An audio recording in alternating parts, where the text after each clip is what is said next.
Okay. If you guys want to come on up, that'd be great.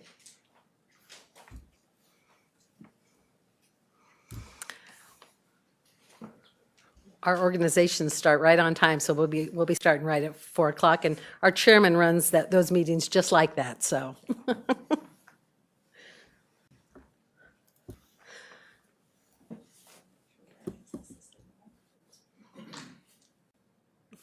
Brett, will we be good to go at 4 o'clock? Thank you.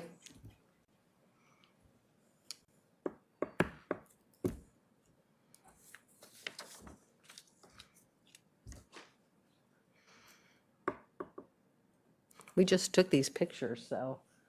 That's all of it from today. Yep, all of it from today. Thank you. We'll be starting in approximately 2 minutes. 2 minutes.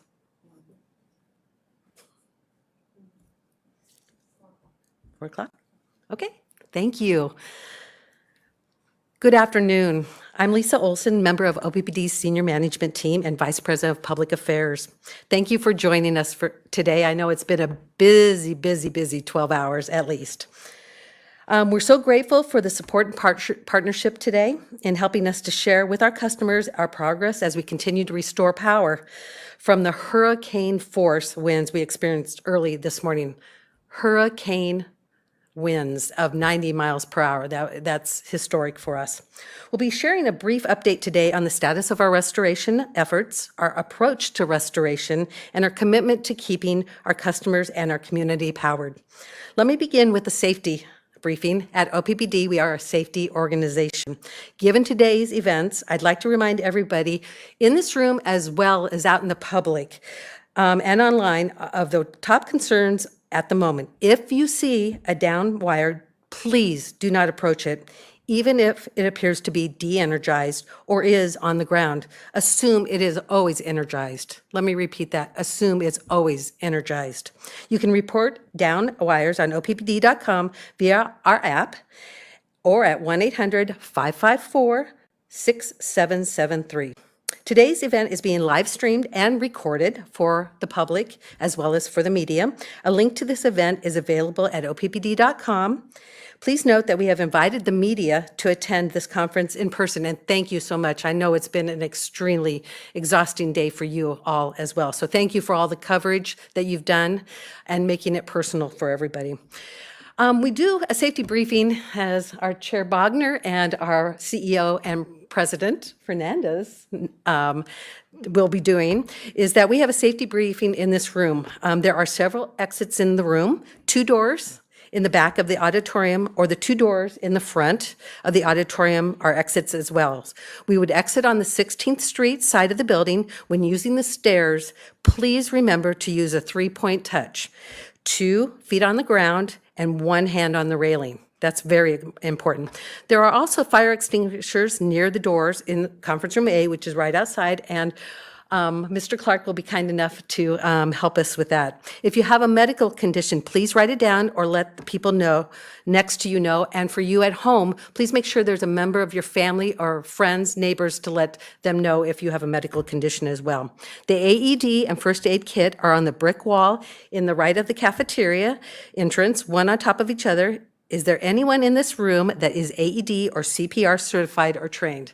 And at OPPD, that's another item for our employees that many of us, I would say the majority of us, are trained as well. In the event of a fire, please do not use elevators. And Mary Oswald, or a member of OPPD's security team, would you be so kind to call 911 for us? Thank you, Mary. And then in the event of a tornado or a severe weather, we will be directed to a safe area of the building by security, and you can follow members of the OPPD team as well. So with that, I have the pleasure of introducing our new CEO and President, Javier Fernandez. Javier? Thank you, Lisa, and thank you everyone for being here. First of all, let me say we hope you and your families have been safe and well throughout these morning storms, and also as we continue our repair and restoration work. I'm going to say this a third time. Lisa said it twice. Please be sure to stay away from downed power lines. Even if it appears on the ground, please assume it is energized. These are dangerous lines, and sometimes if they're energized, they could be very, very dangerous. So please stay away from those lines. As a safety focused organization, I am very, very happy to report that during our restoration efforts since early this morning, no OPPD employees or contractors have been injured. I am incredibly pleased and happy to report that, and I expect and I hope that this continues throughout the whole restoration effort. Now let me tell you that we're very sorry. We're sorry that many of you have had to go without power for this long. We truly appreciate the role power plays in the lives of all of you. And we know that any outage, let alone of this magnitude, is very, very difficult. Now let me tell you some encouraging news. OPPD has made and continues to make significant progress, steady progress in our restoration efforts. As of just a few minutes ago, more than 85,000 customers' power has been restored. For context, these numbers surpasses the amount of outages we restored following the 2017 Father's Day tornado, which was about 75,000. We also know that as of just a few minutes ago, we had right under 97,000 customers who are still without power. We know that can feel frustrating, and we also want to be very transparent about it. We want to talk a little bit about the methodical, thoughtful protocol that we follow in restoring power. So when we're first assessing outages and potential restoration, we focus on those institutions that we all rely on, like hospitals and critical infrastructure, wastewater treatment facilities, water treatment facilities. And that is exactly what we did today. Next, we prioritize the work that will restore the power to the most amount of people possible, as quickly and safely as possible. Usually, this means restoring power to large locked-out circuits. We do not prioritize based on specific areas or parts of town. Let me emphasize again, we do not prioritize this work based on specific areas or parts of town. We look at the work that we can most quickly and safely restore to the most amount of people on the most safe manner. Work that is the most complex to restore, which has often seen significant damage from downed limbs and debris, takes the most time. This often means that heavily treated areas with overhead power lines have sustained damage are the most complex to restore, and they will take the longest time. Now, just because the work ahead of us is more complex, it doesn't mean that we're letting up. And I do want to note that we are aware of the potential in today's forecast. We already just saw another storm come by about an hour ago, and there's more to come tonight. This could slow down the process and the progress that we are seeing in additional impacts. Now, no matter what, we will continue to work around the clock with plenty of support to restore all outages. All OPPD's crews are out now, along with crews from outside entities, contractors and other utilities whom I am incredibly grateful for their support at aiding in our way. Nearly 300 people working nonstop to restore your power. We are also welcoming even more help tomorrow so we can keep up our momentum and effort. Our crews are out in this weather. They're doing whatever restoration they can safely complete right now. And again, the weather conditions may slow down progress, but it certainly will not stop us. We also want to let customers know that those of you who are without power should be prepared for more days without power. We do anticipate that 2/3 of the customers who were without power from our peak of last night, 2/3 from our peak, will be restored by midnight. That is our expectation. Now, those remaining customers without power may not see full restoration for 1 or more days. We will know more as we get a better sense of progress our crews make this evening and tomorrow. We share these out of an abundance of caution and care for your safety. We want customers who may experience a continued outage to be prepared. Now, if you have a medical emergency, please call 911. If you have a medical condition that requires attention, please contact your care provider and make plans with your friends and family. Lastly, I want to thank the women and men who have been working tirelessly since the beginning of this event. This is difficult and often very dangerous work. These are passionate, skilled, and committed individuals restoring your power as quickly and safely as possible. These men and women are moms, dads, sons, and daughters with families who are expecting them to come home safe after working hard to restore the power in your community. And to them, I personally am incredibly grateful, and I know my colleagues share that. And with that, I'm going to pass it on to our board chair, Amanda Bogner. Thank you, Javier. Thank you to those who are in person here and those customers with power who are able to watch this online. Today's power outage is a difficult one, to be sure. With hurricane-force winds and widespread outages, we know that customers have experienced damage and debris around their homes, and many are still without power. On behalf of the Board of Directors, I want to thank our customers for your grace and generosity that you've shown us. I also want to thank Javier, our leadership team, and all the women and men at OPPD who have been working around the clock to restore power as quickly and safely as possible. The team has experience, and we are grateful for them. Certainly, this is a unique experience, but I speak for the board when I say we have the faith that this special team of men and women will get power restored as quickly and as safely as possible.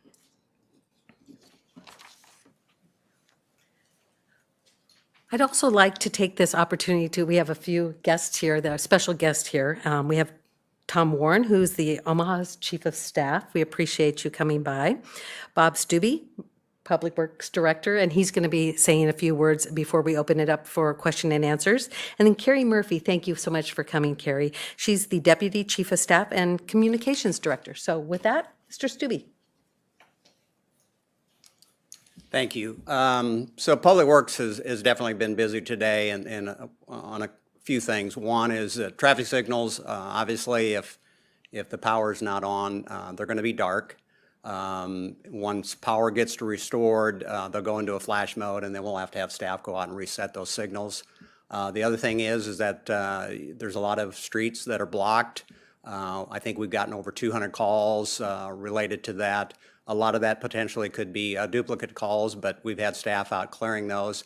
Obviously, you can see by the pictures that if there's a tree limb or a tree that's got a wire in it, we're not going to touch that. So there are some locations where you're still going to see a blocked lane of traffic that we will wait until OPPD gives us a clearance that is acceptable to get into that location.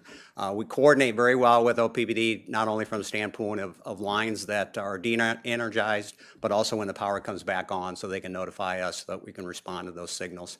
I want to offer some cautionary comments. One is that when it gets darker, the potential is that traffic signals, again, might not be functional. So traveling public has to be careful out there. I was out a few times today and noticed people not treating them as four-way stops. That's the way they should be treated. So all four directions, you should stop. I saw people just going on through the intersections, and obviously that's a situation where accidents can occur. The other thing is that if the power's out, most likely the street lights are out. Once again, there's potential it could be debris on the road, so you need to be cautious in that area also. And then the other thing that we're experiencing is with this heavy rain that we just got this afternoon also, you can see a lot of inlets that are blocked, and so there's a potential where some of the streets might end up being flooded. It'll take a little bit longer to drain those locations, so that'll be work that Public Works will have to do in the future also. Thank you.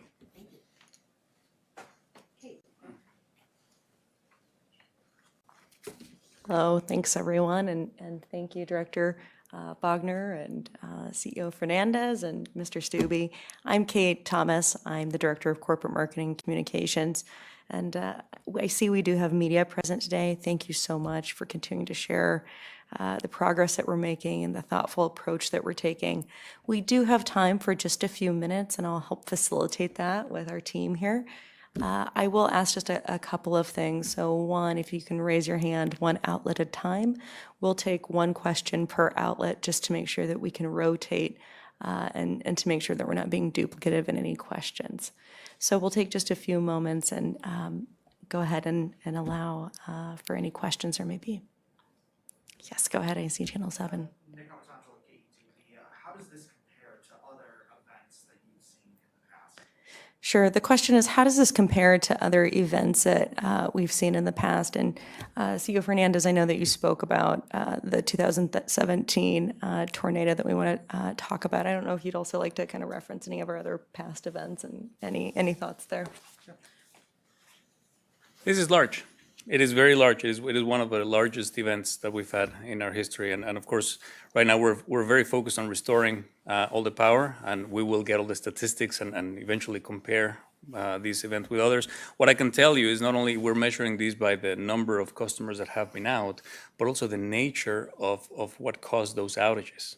Back in 2017, we had large transmission infrastructure that went down because of a tornado.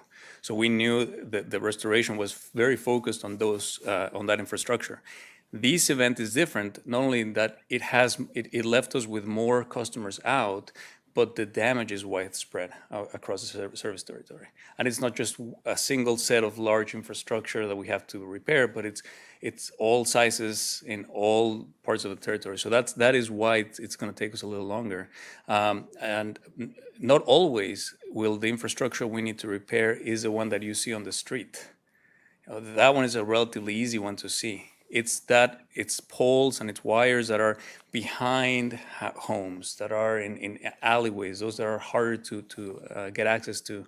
Those are going to take a little longer to repair. So that is a big difference between this event and the one that we saw back in 2017. Yes, go ahead. I just wondered, do you guys know the specific areas that might be without power for a day or more? You know, I've been asking my team all day for that answer, and unfortunately, I don't have an answer because the map is showing us today that they're spread across the service territory, partly because of the answer I just gave right now. There's infrastructure that needs to be restored, and it's all over the territory. So I cannot give you a specific neighborhood or crossroad. They're just across the service territory. I would say it is safe to assume, again, that we believe that 2/3 of our customers who were out from the peak of last night should be restored by midnight. But there's still a lot to go. And the other third, we will continue to work all throughout Sunday and well into Monday to get us all restored.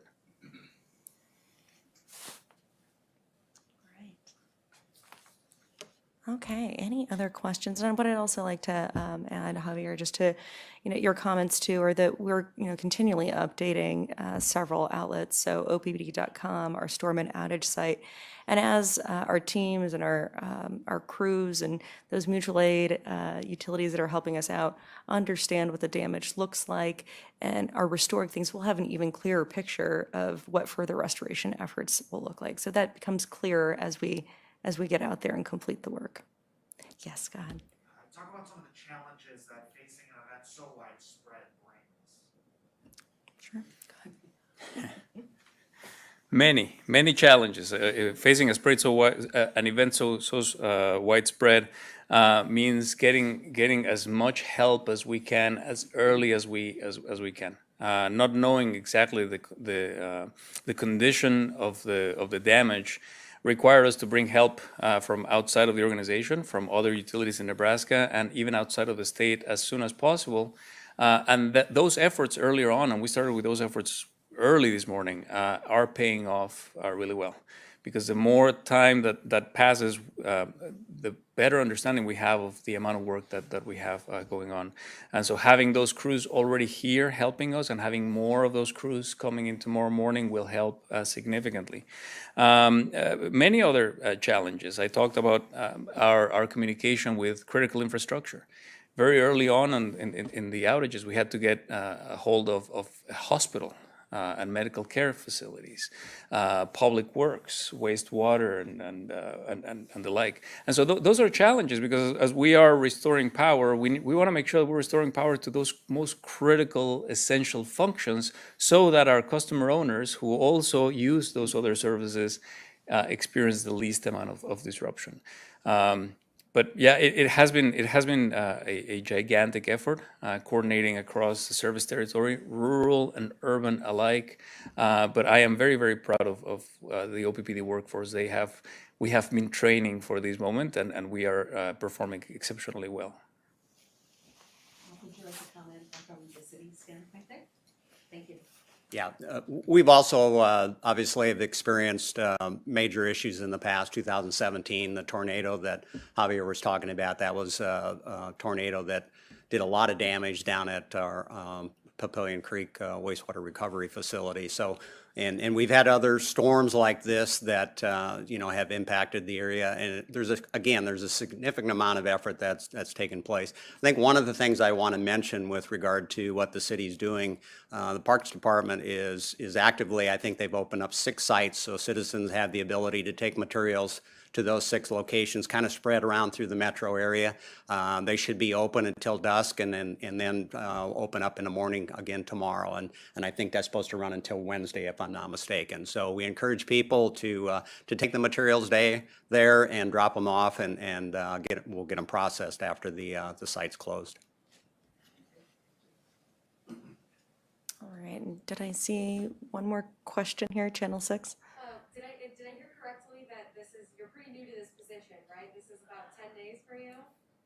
How does it make you feel that you've had one of the biggest events that OPPD has seen so new into this position? It makes me very proud. It makes me very proud to be part of this organization and to have been chosen to lead this organization. Even though I'm only 10 days into my new position, I'm certainly not new to the organization. And having led the emergency response for our 2019 flooding event and all the emergency response that we had to implement on the pandemic last year, it's certainly given me and the organization a good taste of what it is to operate in these unusual circumstances. It is a big challenge. I'm very proud of the women and men at OPPD who have just shown the commitment, the passion we have to honor our community, that we have a passion to serve, and that we care for each other. It is an honor and a privilege for me. Thank you. Now, you had mentioned that you guys are tracking, the possibility of more storms coming through the area. Is it a possibility that we may kind of revert back and lose some of the power that had been restored? Yes, it is always a possibility. Mother Nature is unpredictable, and we have great meteorologists giving us as much data as they can, but even that data, sometimes it's not enough to predict what Mother Nature is going to do. Just the storm that went by about an hour ago, it caused us to lose about 3,000 customers. But at the same time, we were recovering about the same 3,000 customers. This last storm resulted in a net zero gain or loss of outages. Now, it is possible that the storms coming in tonight may result in a net zero, or it may set us back a little bit more. We don't know exactly what those are going to do, and that is one of the reasons why we are bringing in additional crews, just to be ready to make sure that we have enough people tomorrow to continue the work, and very important that we allow our current employees, our current crews, time to rest. The work they're doing is really hard and it's dangerous, and we want to make sure that they are fresh and they can do their job safely. A follow-up to that would be, where are these extra crews coming from? They are coming from different places. Of course, the closest, the better, because it takes less time to travel. We have a lot of crews locally from electrical contractors we work with and we have a great relationship with, and they offered their crews. We have some local public power districts here in Nebraska who did not necessarily experience the effects of the storm. We have other sister public power districts who are in similar situation than we are, and they are unable to help us. But for those who were not affected as much, they are sending crews. Again, it's from different parts of Nebraska, central and south central Nebraska. You want to talk about how public power that model, how we do care for each other and how important that is. That is a fantastic point. So we are public power and we support each other. We have a what we call a mutual aid network, where every time there's a problem, every time a utility has a need, we call upon each other. And just like we have sent our crews down to Florida in the past few years when there's been hurricanes, and down to Oklahoma and Texas when they've had issues, we are calling on those individuals as well. We go through an order. Of course, as I said earlier, the ones that are closest come first, just because the travel time is less. But we're casting our net out wide, and it has been amazing to see the response from all those utilities willing and able to respond.